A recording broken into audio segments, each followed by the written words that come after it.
Salam cinta dan perjuangan. Dengan cinta kita berjuang. Hidup siswa, hidup rakyat Indonesia, hidup pendidikan Indonesia. Pertama-tama saya mengucapkan terima kasih kepada Pak Kapolres Tabes, Pak Wakapolres dan Pak Kabakops, khususnya Polresta Banyumas yang sudah mengundang saya menjadi salah satu narasumber di FCD kesempatan kali ini. Nah, menarik teman-teman, tadi sudah dibahas mengenai BBM ataupun energi ya, khususnya BBM bersubsidi oleh beberapa pembicara yang nanti akan masih terus dilanjutkan. Kemudian saya di sini akan menyampaikan subsidi BBM itu kebanggaan atau beban sih teman-teman? Kebanggaan ya, kebanggaannya seperti apa, bebannya seperti apa, kita lihat nanti. Lanjut Mas. Oke, sini saya mengambil quotes dari Suhoki bahwasanya mendiamkan kezaliman adalah kejahatan teman-teman.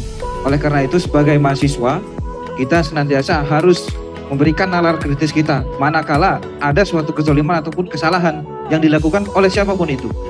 Oleh pejabat eksekutif, ataupun pejabat legislatif, ataupun bahkan pejabat kampus sekalipun teman-teman semuanya. Next. Nah, inilah yang akan menjadi dasar bahwasanya pasal 33 Undang-Undang 45 itu menyebutkan perekonomian Indonesia disusun sebagai usaha berdasarkan asas kekeluargaan. Kata kuncinya kekeluargaan, Bapak Ibu dan teman-teman semuanya. Kemudian poin yang kedua, cabang-cabang produksi yang penting bagi negara dan yang menguasai hajat hidup orang banyak dikuasai oleh negara. Hajat hidup orang banyak, kata kuncinya Bapak Ibu sekalian. Kemudian yang ketiga, bumi, air dan kekayaan alam yang terkandung di dalamnya dikuasai oleh negara. Ini nanti akan berkaitan juga dengan pengelolaan migas dan tentunya EBT yang tadi sudah sempat disinggung oleh Bapak Kadis. Kemudian yang keempat, ada perekonomian nasional diselenggarakan berdasarkan atas azas demokrasi ekonomi. Atas azas demokrasi ekonomi teman-teman, dengan prinsip kebersamaan, efisiensi, berkeadilan, berkelanjutan, berwawasan lingkungan, kemandirian, serta dengan menjaga keseimbangan, kemajuan dan kesatuan ekonomi nasional. Inilah kata kunci ataupun poin ataupun dasar hukum yang akan saya bawa ke depan dalam SDG kali ini teman-teman. Pasal 33 Undang-Undang 45. Next. Nah, ini adalah peta konflik di dunia yang bahwasanya dari sumber salah satu pers di Amerika Serikat, 70% konflik di dunia itu diakibatkan oleh isu energi teman-teman. 70%, bayangkan 70% itu diakibatkan oleh isu energi.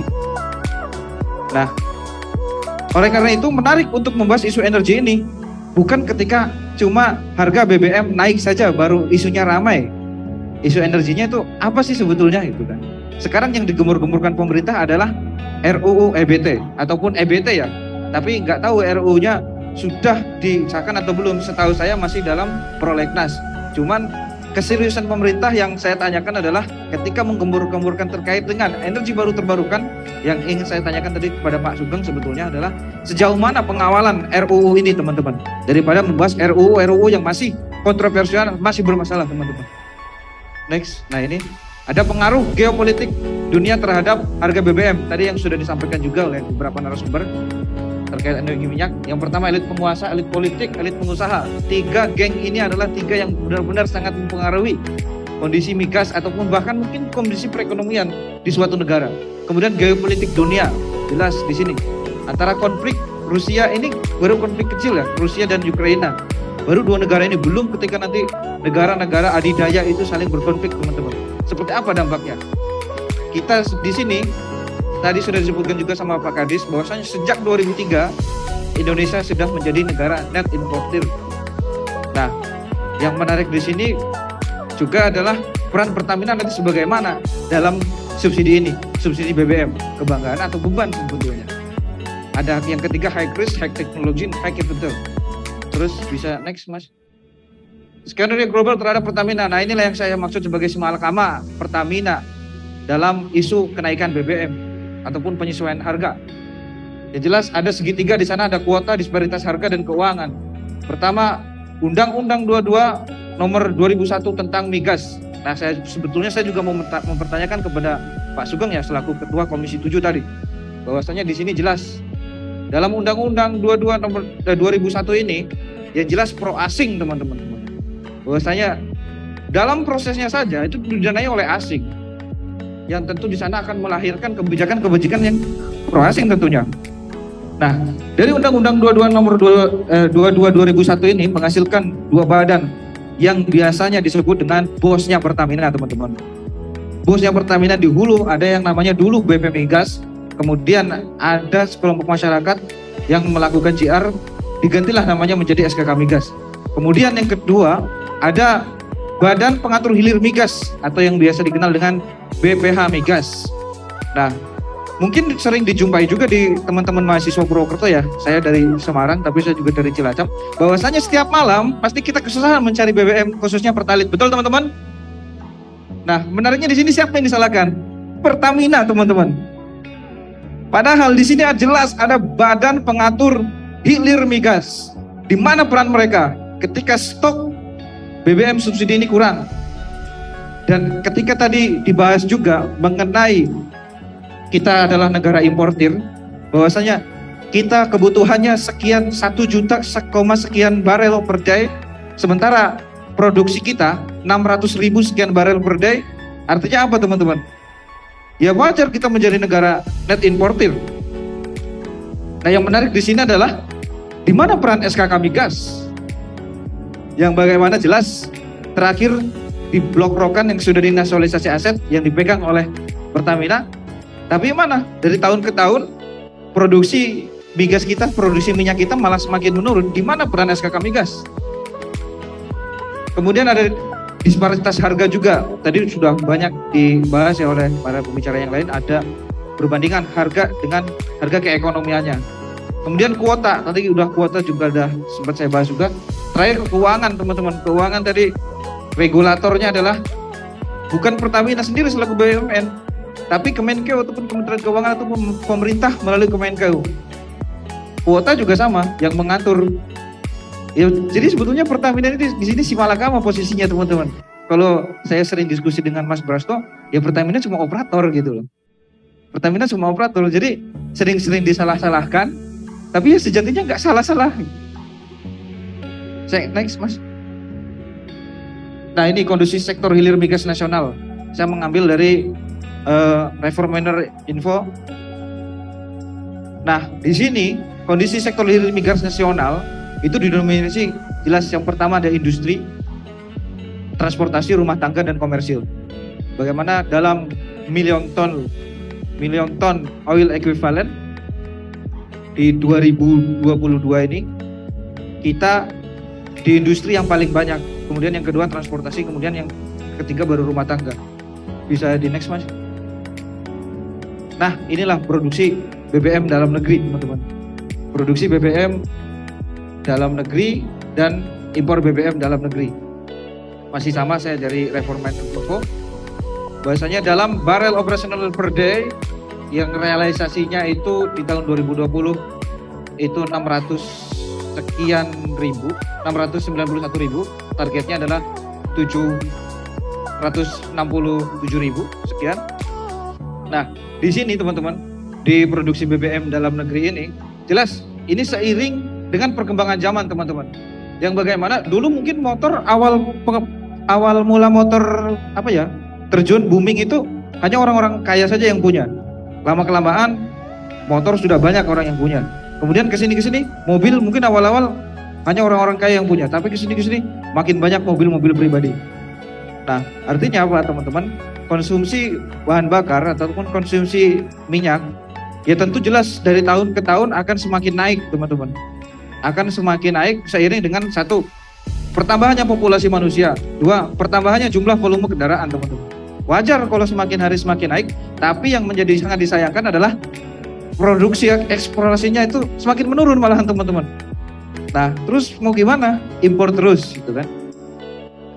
Di tahun 2020 saja kita udah impor berapa tuh? 19.645.000.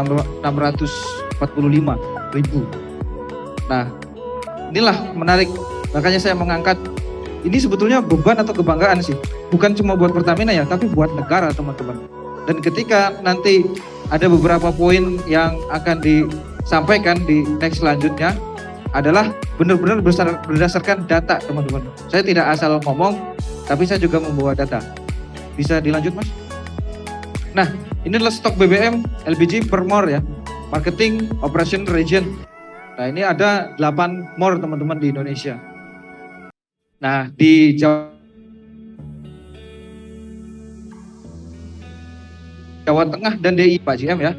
Bisa ini stoknya sampai 16 hari. Gasoline, bensin itu dari JBT, JBU, JPKB teman-teman. Bisa dilanjut Mas. Nah, ini adalah kondisi stok BBM LPG nasional update per 5 Juli. Per 5 Juli. Nah, kalau di rata-rata itu untuk solar sampai akhir Juli 20 hari, Pertalite 19 hari, pertama sekitar 46 hari, kemudian after sekitar 30 hari. Nah, ini Indonesia yang tadi jelas dalam pasal Undang-Undang 3345 itu menyebutkan bahwasanya bumi, air, dan segala kekayaan alam yang ada di Indonesia ini diperuntukkan untuk kesejahteraan rakyat Indonesia. Tapi di mana gitu? Ketika stok bahan bakarnya saja tidak mencapai 1 bulan teman-teman. Padahal bisa dikenal Indonesia ini adalah negara yang kaya teman-teman. Sering kita dengar dari zaman kita SD. Negara Indonesia ini adalah negara yang kaya. Kita dilalui oleh garis khatulistiwa. Terus juga banyak potensi-potensi alam yang bisa digali. Nah, tapi bagaimana pengelolaannya teman-teman? Nah, itulah pengelolaannya yang masih kita pertanyakan bersama. Sebetulnya pemerintah serius atau tidak sih untuk memberikan kesejahteraan kepada rakyatnya? Next, Mas. Nah, ini filosofi subsidi menurut saya ya, khususnya BBM. Izin Mas, 2 menit lagi. Oke, cukup. Untuk rakyat miskin dan tidak berdaya beli, garis kemiskinan pada semester 1 tahun 2022 itu ada sekitar 540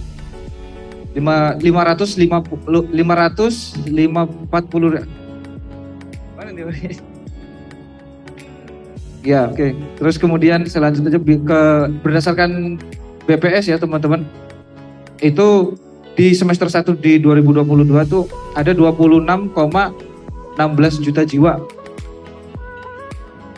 Berdasarkan BPS ya, saya tidak mengarang, saya tidak asal nulis, tapi berdasarkan BPS. Nah, jika kita rincikan subsidi 2022 itu kisaran 502 T ataupun triliun. Terus kemudian jika dibagi rata-rata dengan rakyat miskin yang rata-rata daya belinya masih di bawah, itu bisa ditarik kesimpulan sekitar 1,6 juta kalau dirata-ratakan, 1,6 juta. Nah, ada 3 bantuan tadi yang ditawarkan, bantalan ya, 3 bantalan yang ditawarkan. Nah, yang menarik di sana, apakah bantalan ini akan menjawab daripada kebutuhan masyarakat kita atau hanya sekedar meredam protes yang dilakukan oleh rakyat ataupun mahasiswa? Bantalan tersebut teman-teman. Teman-teman bisa jawab sendiri. Nah, kemudian dari data BPS juga di tahun 2021, desil 1 sampai 10 ditemukan bahwa penikmat subsidi BBM terbesar adalah desil 4 sampai 10 yang bisa dikategorikan adalah orang kaya 70% sampai 80%. Nah, ini temuan penggunaan dana BBM bersubsidi. Ada mobil Camry, ada mobil Alphard. Nah, Pertalite telah menjadi BBM penugasan ataupun JPKB yang mendapat kompensasi dari pemerintah, namun masih banyak yang digunakan oleh pemilik kendaraan jenis menengah ke atas. Nah, poin yang kedua, belum ada regulasi yang mengatur siapa yang berhak dan tidak berhak atas BBM Pertalite ini. Nah, Pertamina punya terobosan My Pertamina, subsidi tepat My Pertamina, tinggal benar-benar diimplementasikan ataupun diaplikasikan. Kemudian yang kedua ada masih banyak truk odol overdimension overlength yang mengisi solar subsidi di SPBU yang diindikasikan memiliki industri besar. Juga ada pengguna mobil jenis yang menengah ke atas membeli BBM solar bersubsidi. Nah, ini juga ada jelas, ada foto-fotonya. Kalau tadi Pak Dirreskrimsus sudah menyebutkan juga, ini ada dokumentasinya juga. Diperlukan adanya regulasi yang tegas, detail dari pemerintah untuk menentukan kriteria segmen siapa yang tepat untuk menggunakan solar bersubsidi. Bisa dilanjut, Mas?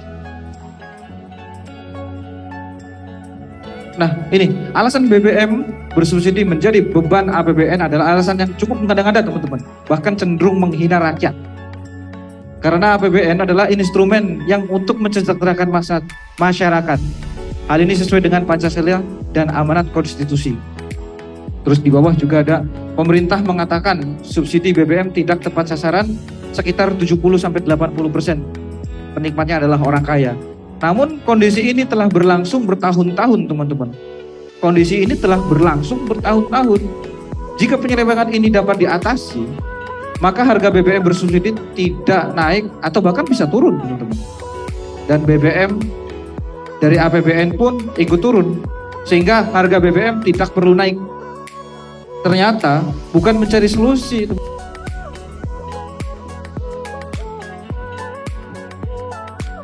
Tapi ada beberapa potongan-potongan head dari beberapa berita yang saya crop dan masukkan ke PPT. Itu terkait dengan anggaran gorden, biaya kereta cepat, IKN, terus kemudian vaksin. Ya sebetulnya vaksin juga Indonesia juga memiliki vaksin sendiri ya dalam negeri. Kok bisa impor gitu kan? Itu kan tanda tanya bagi mahasiswa dan masyarakat itu. Nah, manakala kegiatan ataupun kebijakan ataupun agenda-agenda yang kurang kurang substansial ini dialihkan untuk BBM, tapi itu benar-benar diperuntukkan untuk yang membutuhkan, yang subsidi tadi, itu akan lebih bermanfaat. Next. Nah, ini apa peran mahasiswa teman-teman? Dari beberapa peran saya akan menjelaskan 3. Mungkin teman-teman udah sangat familiar ya. Cuman saya mau mereview saja. Peran mahasiswa sebagai yang pertama tuh ya agent of change teman-teman. Harus mampu berpikir out of the box dan pro rakyat sebagai penerjemah tridharma perguruan tinggi. Itu terus kemudian yang kedua melakukan peningkatan wawasan, meningkatkan kesadaran kepedulian terhadap energi sejak dini, sejak mahasiswa, dan peningkatan kualitas SDM. Kemudian yang poin yang ketiga, harus berani tampil menjadi pionir-pionir perubahan dan mengambil peran dalam kebijakan energi untuk rakyat. Nah ini juga DIM Semarang juga sudah sedang merekomendasikan beberapa poin yang mengarah kepada dituntutnya segera pengesahan RUU EBT. Terus kemudian yang kedua adalah social control. Peran mahasiswa sebagai social control merupakan peran yang sangat penting dan signifikan. Inilah yang sangat dinantikan oleh seluruh masyarakat, khususnya masyarakat kecil. Kemudian yang kedua ada upaya kontrol yang dilakukan mahasiswa tetap harus didasarkan pada nilai-nilai idealisme. Jadi teman-teman tetap harus menjaga nilai idealisme kita, tidak tergadai dengan iming-iming uang ataupun kepentingan politik dari salah satu pihak, teman-teman. Jadi posisi kita semua mahasiswa adalah posisi di tengah-tengah. Kita tidak memihak salah satu parpol ataupun salah satu pihak. Kita berdiri. Kita di sini sebagai siap menjadi mitra kritis, siap juga menjadi mitra strategis, teman-teman. Nah ini, kami dari DIM Semarang tidak hanya sekedar omongan belaka, tapi kita juga sudah mengaplikasikannya di kehidupan langsung nyata, teman-teman. Di DIM Semarang ini sudah menggelar edukasi sekaligus lampu penerangan jalan umum di Tambak Lorong sana di Semarang. Ini kita ngerakit sendiri, kita iuran sendiri, teman-teman. Karena beberapa saya mengajukan proposal tidak ada tanggapan yang serius dari pemerintah Jawa Tengah. Padahal jelas Jawa Tengah tadi sudah mendeklarasikan akan mendirikan Jateng Solar Province, teman-teman. Nah ini mungkin ke depan dari Dinas SDM ataupun dari pemerintah ataupun dari Pemda, manakala akan mengadakan kegiatan-kegiatan, kami siap akan berkolaborasi. Karena di awal sudah jelas kita siap menjadi mitra strategis, jadi juga kita siap menjadi mitra kritis. Kemudian moral force, teman-teman. Mahasiswa sebagai kalangan intelektual harus mencerminkan nilai karakter terbaik sesuai dengan tingkat intelektualnya. Pendidikan sebagai upaya pembentukan karakter idealnya muncul dengan perilaku moral terbaik yang ditunjukkan oleh seorang mahasiswa. Hal ini adalah peran idealnya dalam mewujudkan kehidupan yang beradab. Jadi kita walaupun memberikan nalar kritis, walaupun menyampaikan pendapat kita mungkin melalui tulisan, melalui kritik langsung ataupun turun ke jalan demo, tapi kita juga tetap harus dengan adab ataupun dengan idealisme kita, teman-teman. Nah ini rantai dari pemuda ya. Pemuda tahun 98 ada Budi Utomo, tahun 28 ada Sumpah Pemuda, 45 ada kemerdekaan, proklamasi, terus kemudian 66 ada gerakan pemuda juga. Mas Didi izin waktunya sudah habis, Mas. Ya, kita masih ada 2 pembicara lainnya. Ya intinya di sini adalah pemuda ataupun mahasiswa diperebutkan semua pihak, teman-teman. Jadi sebagai pemuda ya kita jelas harus berikan apa yang kita tahu dan kita harus membanyak literasi ataupun banyak bacaan, teman-teman, agar apa tidak mudah dipengaruhi oleh salah satu pihak tersebut yang sudah saya sebutkan. Next, terakhir ya. Nah ini, pemuda adalah penentu masa depan bangsa. Hanya pemuda yang berwawasan kebangsaan, cerdas, inovatif, risk taker, dan memiliki daya juang tinggi, serta tidak mudah menyerah, yang akan mampu menaklukkan tantangan ancaman, mereka lah yang akan berhasil menguasai masa depan bangsa. Terus kemudian terakhir, negara tidak boleh berbisnis dengan rakyatnya. BUMN 100% milik negara dan bukan milik swasta, apalagi oligarki. Sekian dari saya, terima kasih. Waalaikumsalam Baik, terima warahmatullahi kasih. wabarakatuh. Hidup mahasiswa! Hidup rakyat Indonesia!